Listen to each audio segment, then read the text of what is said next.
उत्तराखंड का ऋषिकेश, तारीख 18 सितंबर 2022। वो तारीख जब अपने सपनों को पूरा करने की ख्वाहिश लिए घर से निकली एक लड़की जिसका नाम था अंकिता भंडारी। परिवार की इकलौती बेटी थी जिसका नाम भले ही अंकिता हो, लेकिन उसके पापा प्यार से उसे साक्षी कहकर बुलाते थे। शायद पिता को लगता था कि यही बेटी उनकी खुशियों की साक्षी है। और इसी बीच ऋषिकेश के वनंतरा रिसोर्ट में उसे रिसेप्शनिस्ट के तौर पर नौकरी भी मिल गई। 28 अगस्त साल 2022 को पिता उसे ऋषिकेश छोड़ने गए और अपनी लाडली साक्षी को आखिरी बार देखा। 21 दिन बाद अंकिता की मौत की खबर आई। जिस रिसोर्ट में अंकिता नौकरी करती थी, उसका संचालक पुलकित आर्य अपने ग्राहकों को स्पेशल सर्विस देने के नाम पर उससे गलत काम कराना चाहता था। अंकिता ने जब मना किया तो उसने अपने 2 साथियों के साथ मिलकर उसकी जान ले ली। इतने समय बाद अब अंकिता भंडारी को अब जाकर इंसाफ मिला है। देखिए रिपोर्ट। अंकिता भंडारी को मिला इंसाफ। 3 दोषियों को सजा उम्र कैद, जेल में जिंदगी काटनी पड़ेगी।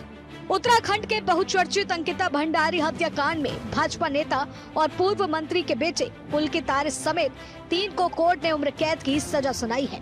पुलकित के अलावा उसके 2 कर्मचारी सौरभ भास्कर और अंकिता गुप्ता को भी सजा सुनाई गई है। कोटद्वार जिला कोर्ट ने इस मामले में 2 साल 8 महीने के बाद फैसला दिया है। तीनों दोषियों पर 50-50 हजार का जुर्माना भी लगाया गया है। मेरे बेटे के हत्यारों को निश्चित तौर पे फांसी मिलेगी, क्योंकि मैंने पहले भी कहा कि मौत के बदले मौत। और अगर जरा से भी को न्यायालय द्वारा थोड़ा गड़बड़ हुई तो मैं समस्त उत्तराखंड के अपनी जनता से ये आह्वान कहना चाहता हूँ कि आपको दोबारा सड़क पर उतरना पड़ेगा और इन तीनों को फांसी की सजा तक पहुँचाना ही पहुँचाना है। अब जिस तरह मुख्यमंत्री श्री पुष्कर सिंह धामी जी ने कहा था कि फर्स्ट डे के तहत वो केस होगा, लेकिन उस तरह हुआ नहीं। और दूसरा ये है कि जिस तरह से रिजॉर्ट में जो कर्मचारियों द्वारा जो बयान दिए गए, उस तरह से सीधा लगता है कि तीनों अपराधियों को फांसी की सजा होनी है। पुलकित आर्य, अंकित और सौरभ भास्कर को आज 302 में आजीवन कारावास हुआ है। और कुछ जो अलग से धाराएं हैं, जो 120 भी है, 354 है और भी धाराएं हैं, उनको अलग अलग तरीके से धारा का विवरण दिया गया और 50-50 हजार रुपए इन पे जुर्माना करा गया और कठोर से कठोर कारावास की सजा सुनाई गई। अतिरिक्त साधारण कारावास और आजीवन कारावास, कठोर कारावास होगा। 201 में 5 वर्ष का सजा और 10,000 रुपए का जुर्माना न देने के उसमें 2 माह का अतिरिक्त कारावास। 354 कौ में पुलकित आर्य को 2 वर्ष का कठोर कारावास और 10,000 रुपए जुर्माना। 10,000 रुपए जुर्माना न देने के आवास में 1 माह का अतिरिक्त कारावास। अभी पुलकित आर्य पे अनैतिक देह व्यापार अधिनियम की धारा 5(1) घ में 5 वर्ष का कठोर कारावास और 2,000 रुपए का जुर्माना न देने के उसमें 2 माह का अतिरिक्त कारावास। सौरभ भास्कर को 302 में आजीवन कारावास कठोर। सौरभ भास्कर और अंकित और पुलकित गुप्ता को 302, 201 और अनैतिक देह व्यापार अधिनियम में सजा सुनाई गई है।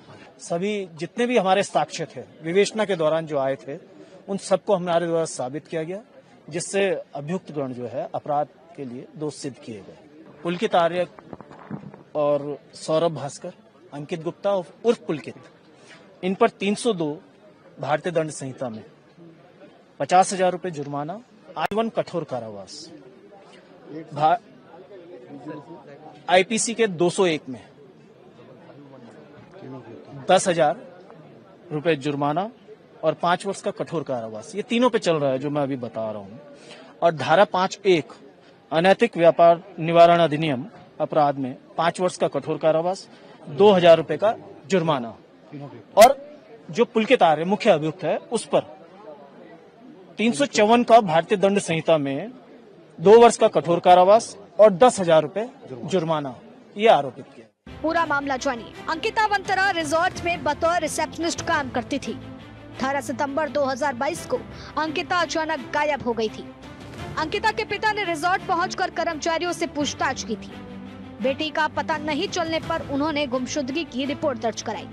शक के आधार पर पुलिस ने पुलकित से पूछताछ की। पुलकित ने बताया कि अंकिता रिजॉर्ट के एक कमरे में रहती थी। अंकिता कुछ दिन से वहां मानसिक तनाव से गुजर रही थी। पुलिस और उसके दोस्त अंकिता को घुमाने ले गए थे।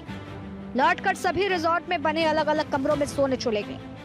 19 सितंबर की सुबह अंकिता अपने कमरे से गायब थी। पुलिस की पड़ताल में ये कहानी झूठी निकली।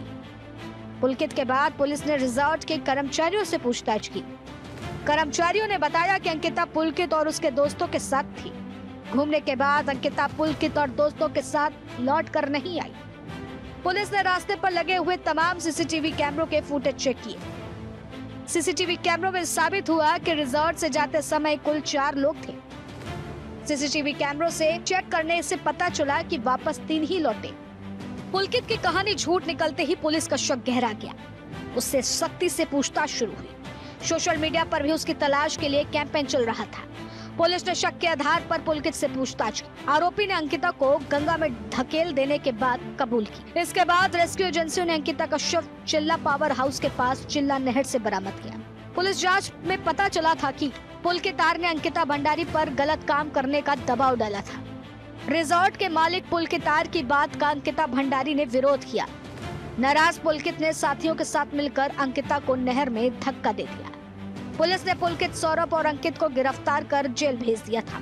अंकिता की हत्या से गुस्साई भीड़ ने पुलकित के रिजॉर्ट में आग लगा दी थी। स्थानीय बीजेपी विधायक रेणु बिष्ट की गाड़ी के कांच तोड़ दिए गए थे। सीएम धामी ने अंकिता मर्डर केस की जांच के लिए एसआईटी गठित की थी। इसके अलावा पुलकित के रिजॉर्ट को बुलडोजर चलाकर ढहा दिया था। घटना के बाद बीजेपी ने पुलकित के पिता को पार्टी से निकाल दिया था। पुलकित के भाई अंकित आर्य को भी पद से हटा दिया गया था। अंकिता के परिजनों की सभी मांगों को सरकार की ओर से पूरा किया गया। वकील बदले गए। एसआईटी की जांच को तेज गति से चलाया गया। एसआईटी की चार्जशीट में 97 गवाहों के नाम दिए गए। इसमें 47 गवाहों को कोर्ट में पेश किया गया। मुख्य साजिशकर्ता पुलकित आर्य पर लगाए गए 4 आरोप सही पाए गए। कोर्ट में एसआईटी की जांच को सही दिशा में पाया गया। लंबी लड़ाई लड़ने के बाद आखिरकार अंकिता को इंसाफ मिल ही गया। Bureau report, news 1 India.